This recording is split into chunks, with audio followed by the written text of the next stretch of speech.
بسم اللہ الرحمن الرحیم۔ آج دوسرا لیکچر ہے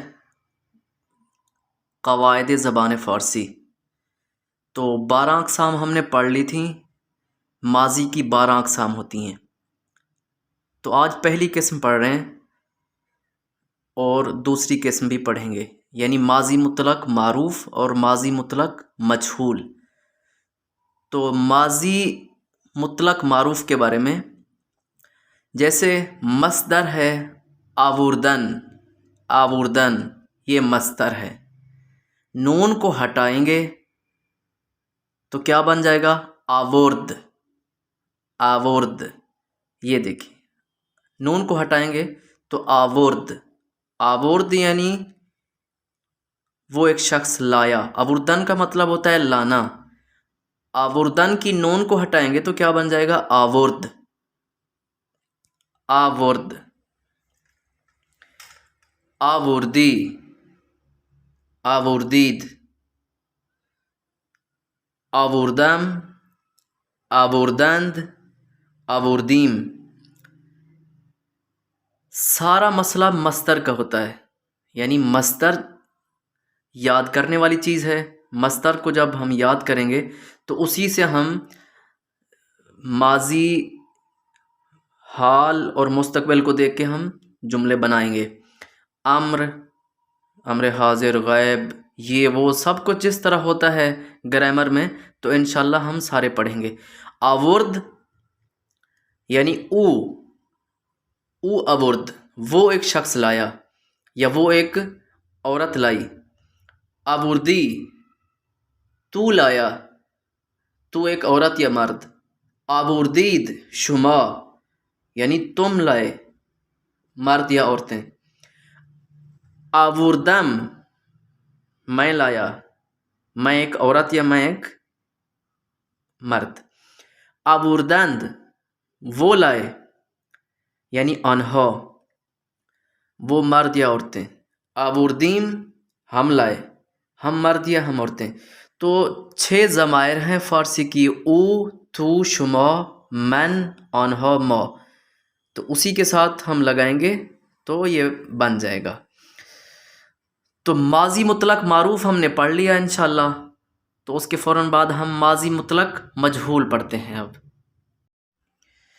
ماضی مطلق مجہول، آوردن سے، آوردن چونکہ مصدر تھا تو آوردن سے آورده شد یعنی لایا گیا وہ، او۔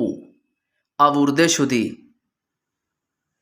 لایا گیا تو، مرد یا عورت۔ آورده شدید، لائے گئے تم۔ آورده شدم، لایا گیا میں۔ آورده شدیم، لائے گئے ہم۔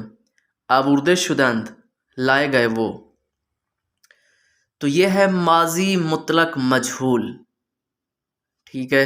تو اب میں کچھ مصدر آپ کے سامنے لکھوں گا، آپ نے ان مصدر کو یاد کرنا ہے اور ان کو یاد کر کے ماضی مطلق معروف اور ماضی مطلق مجہول دونوں کی پریکٹس کرنی ہے، اور جہاں پر سمجھ نہ آئے آپ نے ہم سے رابطہ کر کے پوچھنا ہے۔ اوکے، اب مصادر فارسی کے بارے میں پڑھیں گے۔ یہ جان لیں کہ جو مصدر ہے، مصدر کی جمع مصادر ہے۔ مصدر جڑ ہے فارسی زبان کی، جس کو مصدر آ گئے نا اس کو فارسی آئے گی۔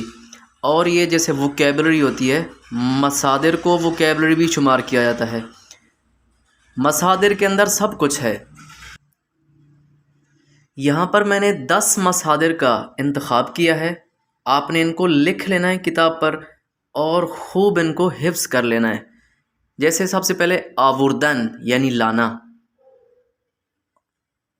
آمدن آنا، رفتن جانا، نشستن بیٹھنا، ایستادن کھڑے ہونا، خوردن کھانا، آزمودن سکھانا، آمرزیدن بخشنا، نوشیدن پینا اور آشمیدن بھی پینا۔ یہ دو جو آخر والے میں نے لکھے ہیں جان بوجھ کے لکھے ہیں، ان کا دونوں کا مطلب اور معنی ایک ہے، لیکن بہت کم فرق کے ساتھ وہ جملے میں استعمال ہوتے ہوئے پتہ چل جاتا ہے، لیکن یہ کہ دونوں کا مطلب ایک ہے، نوشیدن یا آشمیدن۔ جیسے آشمیدن معنی پینا ہوتا ہے اور نوشیدن بھی پینا ہوتا ہے، لیکن نوشیدن کا تھوڑا سا فرق آشمیدن سے یہی ہے کہ جب آپ کو کوئی کہے گا نا کہ آئیں بفرمائید غذا بخور، یعنی آئیں بسم اللہ کھانا کھائیں، تو آپ نے کہا نوش جونت، نوش جونت یعنی نوش جونت یعنی آپ کھائیں، جیسے ہم اپنی زبان میں بھی کہتے ہیں۔ تو اس کا تھوڑا سا فرق ہے، نوشیدن بھی وہی ہے کھانا پینا، اور آشمیدن بھی وہی پینا ہے، کھانا نہیں ہے، کھانا یہ خوردن ہے، یہ دیکھیں۔ تو ان 10 مصادر کو آپ نے اچھے طریقے سے حفظ کر لینا ہے، اور جہاں پر آپ کو سمجھنا ہے ہم سے پوچھنا ہے۔ اور دوسرا یہ کہ جو کتاب دوم ہے ہمارے پاس، اس کے آخر پہ سارے مصادر دیے گئے ہیں، ان کو آپ نے ضرور حفظ کرنا ہے۔ اور تیسرا یہ کہ انہی مصادر کو سامنے رکھ کے آپ نے ماضی مطلق معروف اور ماضی مطلق مجہول کے صیغے بنانے ہیں، تب آپ کو سمجھ آئے گی کہ یہ مصادر کیا چیزیں ہیں۔ جیسے آوردن سے آوردم، آوردی، آورد، آوردیم، آوردند، آوردید، ٹھیک ہے۔ اومدن، اومدم، اومدی، اومدید، اومدند، ٹھیک ہے، اس طرح بنانے ہیں۔ تو انشاءاللہ کہ امید ہے کہ سمجھ آ گئی ہوگی آپ کو، اور کہیں پر بھی آپ کو مسئلہ ہے آپ ہم سے سوال کر سکتے ہیں کمنٹ میں۔ السلام۔